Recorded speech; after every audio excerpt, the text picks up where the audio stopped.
remember the first time I sat down with Walter and Donald. Oh boy, yeah, that was like at a diner, right? Yeah, Correct. I sent you there.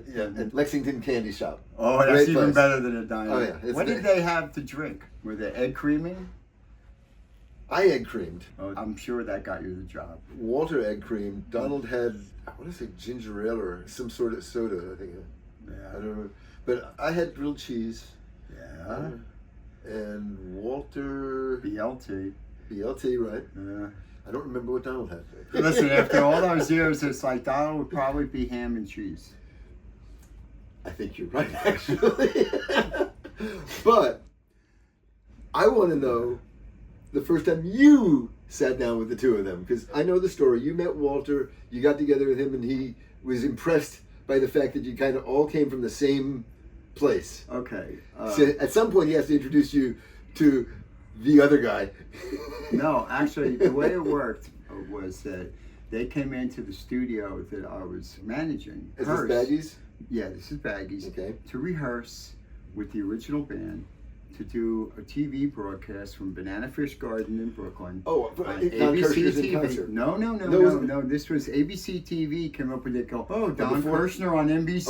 Right. We'll show them. It was rock. Right. Right. So what they it was do, in concert. It was called. Yeah, it was ABC. Don in Kirshner's was concert. rock concert. Right. And what they would do is they would simulcast on WABC FM or WNEW FM. Right. So you could have like crappy show, black and white, but you'd have wonderful stereo. Simulcast on NEW, I assume? Yeah, NEW, Right. ABC, something like that. So they did in concert. What they did is they rehearsed for 2 days, right? And there was like with Jeff Baxter, Right. and like Denny Diaz, right? Host David Palmer. And then like the drummer and the singer, those who will not be named. And then they're like, okay, since you did these rehearsals with them, you should go over, and because we're renting them some gear. Gotcha. So you went with them to that, and that was the intro. Actually my first TV broadcast. Right. But I'm fast forwarding. I'm trying to remember that. You spent what happened was, we'll get a little more detail. Yeah, you spent the last 12 years of his life. I hardly had anything to do with Donald, to be honest. Even from the get-go? From the get-go. There were times that like the then tour manager would go, we're in Japan. He goes, he's having a difficult time. Take him somewhere in either Osaka or in Tokyo that will get him excited, right? So I found out on the Saturday we had off, they had like a section called Americana, right? Where all the girls dressed up like little dolls. Right, so I was like, well, let's see how this works. So I said, come on, we're going to Americana. What's that? This is Donald. Yeah, Donald.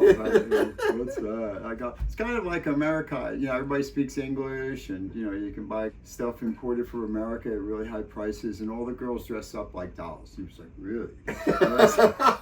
So we went. He was mesmerized. I go, there's a lot of things you can get mesmerized. Well, good. Becker and I went to the big park, the bands play with little generators. So you'd have the rockabilly band, all dressed up rockabilly. The Japanese are really good at getting the look right. You had like the rockabilly guys, and then you have the Sex Pistols guys, right? And then next to them, you'd have the Japanese Bruce Springsteen, Japanese Cheap Trick, and you could just walk by and like, wow, this is really terrible, But the best one, we went to this place, the Beatles Cafe, where they had some like Japanese guys dressed up in various eras of the Beatles. Usually it was like room service with the Beckers, right? Which was interesting, in itself. It's just like I was going, this is the first time I've ever seen a $45 private pizza that was like this big. I said, my proletariat background will not allow me to buy a $38 hamburger. That's when he called Vince up and said, I'm picking up Bob's room service for the rest of the tour, right? And you better use it. We should go back to the Lexington Candy Shop. Absolutely. And like, your interview for those guys. What kind of questions did they ask you? They didn't ask me about Russ Hut. Okay. You had prepared anything? Yeah, so, well, Donald would ask you about Russ Hut because he lived in Passaic. He knew all about it. I took him out there on his birthday. It was actually pretty straightforward lunch conversation. It was just more of my background.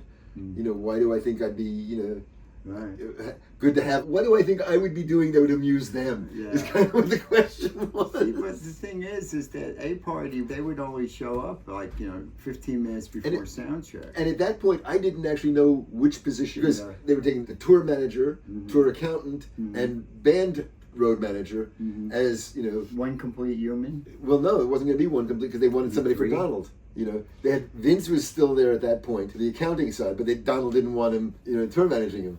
Mm. So that's when they hired Michael Weiss to do that, and me to do the band. Mm.